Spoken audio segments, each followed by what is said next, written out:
This podcast is for educational purposes only, does not constitute legal advice, and does not create an attorney-client relationship. If you need legal assistance about a legal problem, contact an attorney.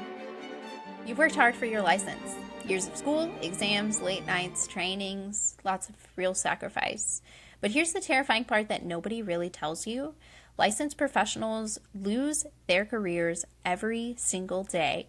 Not because of fraud that they've committed, not because they went and maliciously harmed someone, but because of tiny rule violations that they never knew existed. I'm Simone Murphy, and this is Know Your Regulator. Today we're going to be walking through, counting down actually, the 5 hidden rules that could take away your license overnight. So let's get into it. So we'll start off with rule number 5. Silence will not save you. If the board sends you a letter, that clock is already ticking, right? The process has already started. Ignoring it is really viewed as non-compliance, like you are ignoring it, and that alone can cost you your license. The boards don't assume that you're innocent, right? They have evidence, potentially, against you. If you don't respond to your board, they will continue the process with or without you. So you could completely ignore it and then find out that your license has been revoked, or you have a thousands of dollar judgment against you, and because you weren't a part of the process, because you didn't respond initially, they're over there making decisions about your license that affect you, and you have no say in that. So the boards do not assume that you're innocent. They assume that you must respond, right? And if you don't, like I said, they're taking action without your side of the story. So let's talk about what this looks like in the real world, right? This is a fictional example, but this is pulled from patterns that we see every single day. So let's talk about someone, we'll call her Melissa. Melissa is a teacher. She's a good one. She's loved by her students, her colleagues. One afternoon, a parent misunderstood a comment that she made to a child, and they filed a complaint. Parents can do that. Parents can file complaints against teachers. Melissa, the teacher, not worried. She didn't do anything wrong. She knows she didn't do anything wrong. She knows that she's innocent. When they don't find anything wrong, it's going to go away. That's what she's thinking. So when that board letter came, she did get her letter in the mail. She set it on the kitchen table. A week passed, 2 weeks, life gets to you. Things get busy, right? The deadline came and it went without a single response from Melissa. Huge problem. So the board then issued a default judgment, and they accepted the worst version of events. Melissa never went in to speak her side of the story. Her license was restricted, her school district placed her on leave, and her career and her reputation were damaged before she even opened her mouth. And remember that parents, if you're a teacher, parents can look up your license on TEA, SBEC website, on the registry, and it will say if your license is under investigation. So here's your lesson. The board doesn't chase you. They're not going to chase after you. Your silence itself is a decision, and it's one that can hurt the most. This is a process that you have the opportunity to be involved in and to defend yourself in, and so you need to take that seriously. So the next one, we're going to get into rule number 4. Your email is evidence. Everything that you write, emails, text messages, DMs, Snapchats, that can all become part of a complaint file. And deleting that message does not delete the metadata that proves that you sent it. That's also a huge one. Deleting it and thinking that you can just kind of wipe that away, that's not going to happen. This can get anybody in trouble, right?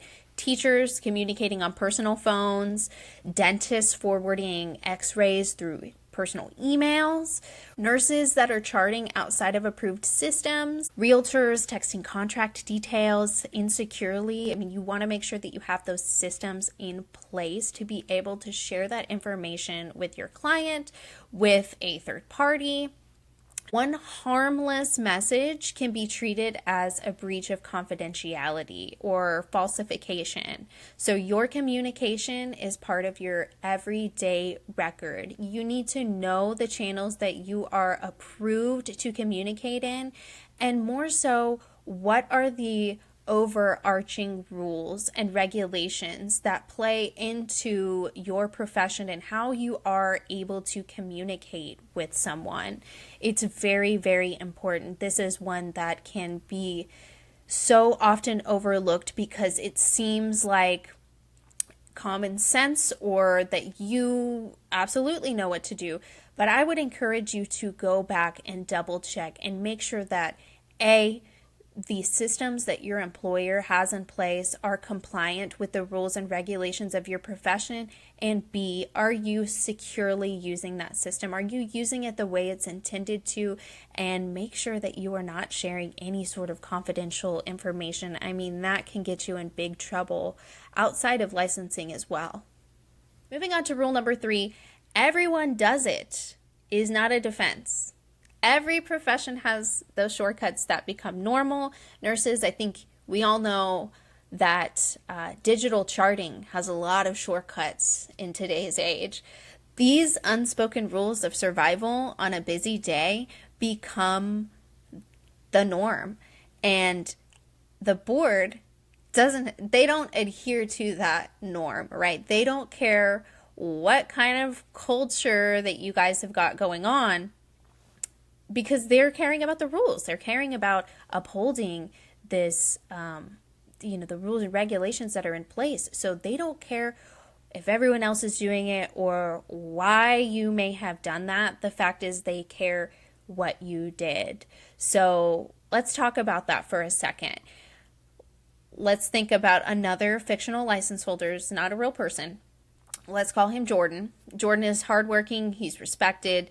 He's overwhelmed by demanding shifts.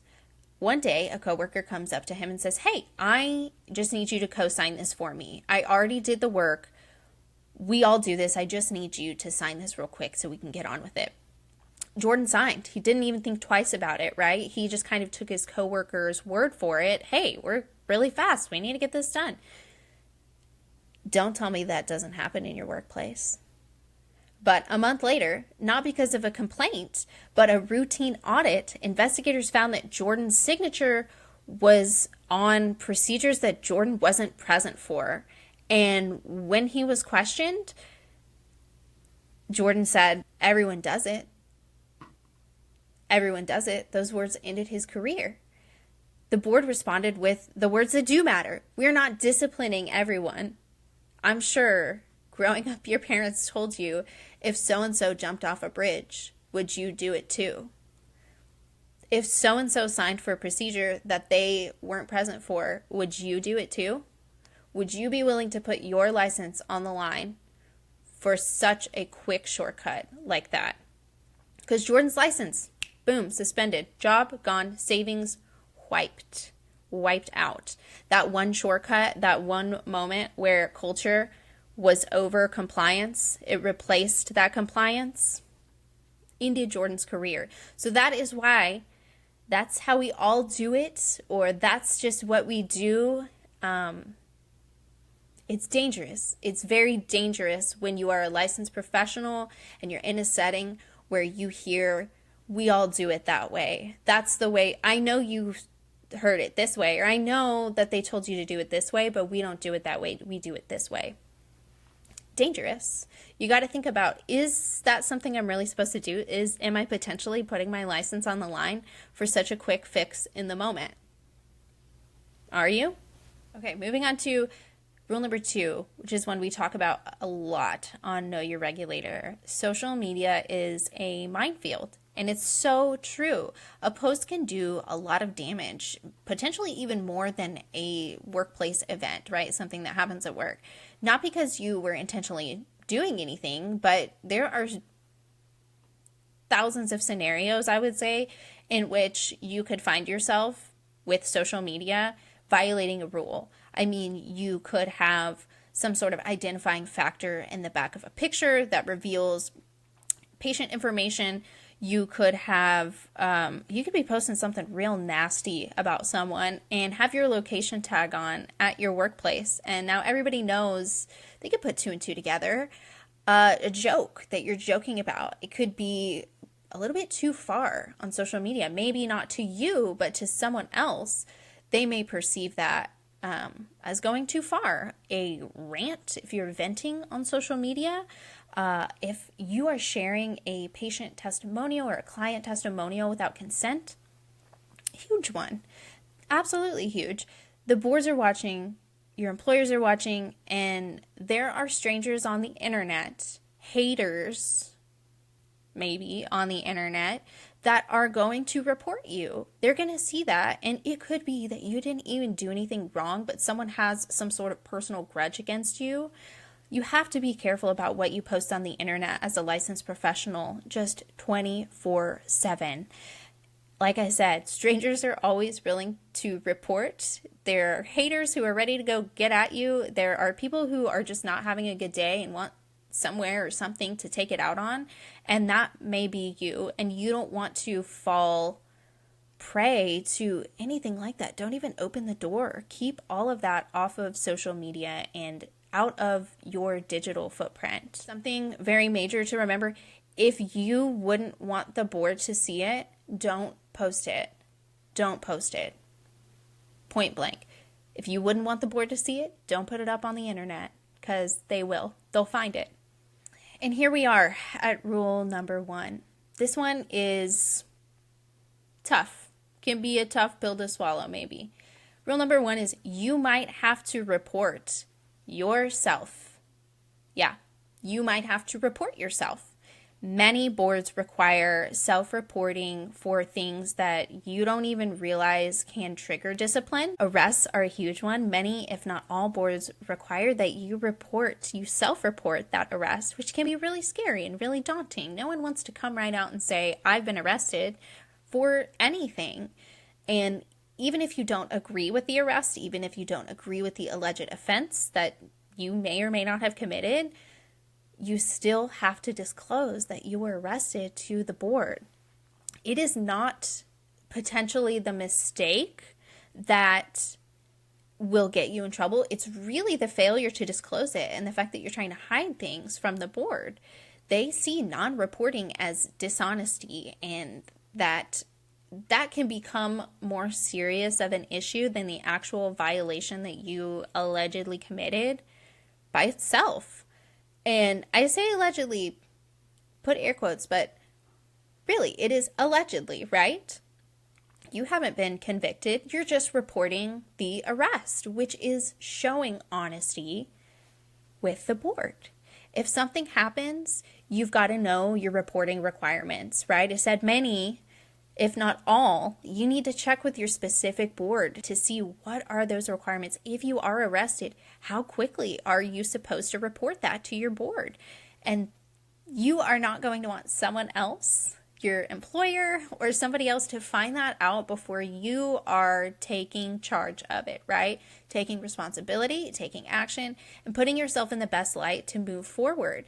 And a very easy way that you can do that is to call an attorney. You don't have to hire that said attorney, but you need to call them and consult with them. Consult with an expert who has the knowledge of what this process is like and what you need to do to make sure that the chips aren't stacked up against you and that you've got a fair say in what happens to your license. So the takeaway here isn't fear. I don't want you guys to be scared. I don't want you to leave this podcast with fear in your heart and you're a little bit nervous to walk out into your profession, your practice. Most licensed professionals, they don't lose their careers because of that egregious misconduct, this huge thing. They lose them because of the small decisions that they make in the rush of everyday life, right? A, there are systems that they maybe don't have that protect you, that keep you within compliance. Or B, again, that culture over compliance can be so messy and can feel like that's what's expected of you in your position. But small things like a missed deadline, that convenience shortcut, a post that you make that you thought would disappear but now exists in the metadata forever, a letter that you were too afraid to open that you left sitting on your kitchen counter for 3 weeks and the board has decided to continue moving on throughout this process without you, those are all things that absolutely jeopardize your license and can put your livelihood at serious risk. You've got to protect yourself. You've got to know the rules that you were never taught. I know that they're not teaching these things to you guys in school. You guys are focusing on the day-to-day practice of your profession. But it is so important to know those rules so you can protect yourself. And if you've got a board letter in your hand right now, please do not respond alone, okay? There are many, many attorneys out there or legal support, trade groups that can assist you when you're going through this type of process, okay? And we are here, Know Your Regulator. We know the process. We know the pitfalls, right? We're here to protect and help you gain the knowledge and resources that you can use to go out and feel compliant in your practice every single day, okay? That's all from us today at Know Your Regulator. I hope you enjoyed these 5 hidden rules. Maybe have them on your top of mind awareness for your day-to-day practice. We want you to feel compliant and confident in you going out and practicing your profession. That's what we're here for. We're trying to bridge the gap. So until next time, stay inspired and stay engaged with your regulatory agency.